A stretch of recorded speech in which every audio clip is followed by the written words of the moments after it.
వైఎస్ఆర్సీపీ నాయకులు కార్యకర్తలు ఆధార్యపడాల్సిన అవసరం లేదని, వారికి ఎటువంటి సమస్యలున్నా తనకు తెలియపరచాలని వైఎస్ఆర్సీపీ నాయకులు రాజంపేట ఎంపీ పెద్దిరెడ్డి మిథున్ రెడ్డి అన్నారు.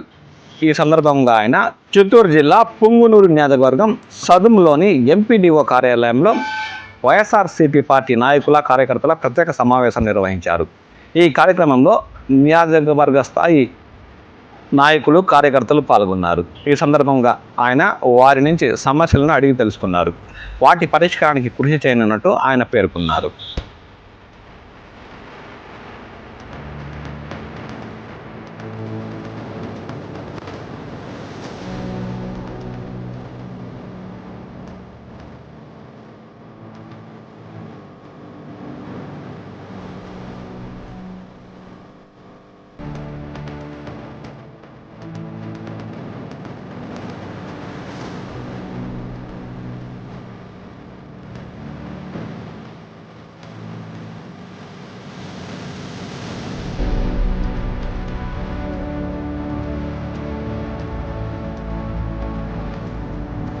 కార్యక్రమంలో వైసీపీ రాష్ట్ర కార్యదర్శి పెద్దిరెడ్డి, పొంగూరు మున్సిపల్ చైర్మన్ అలీం బాషా, సదుం జెడ్పీటీసీ సోమశేఖర్ రెడ్డి తదితర నాయకులు పాల్గొన్నారు.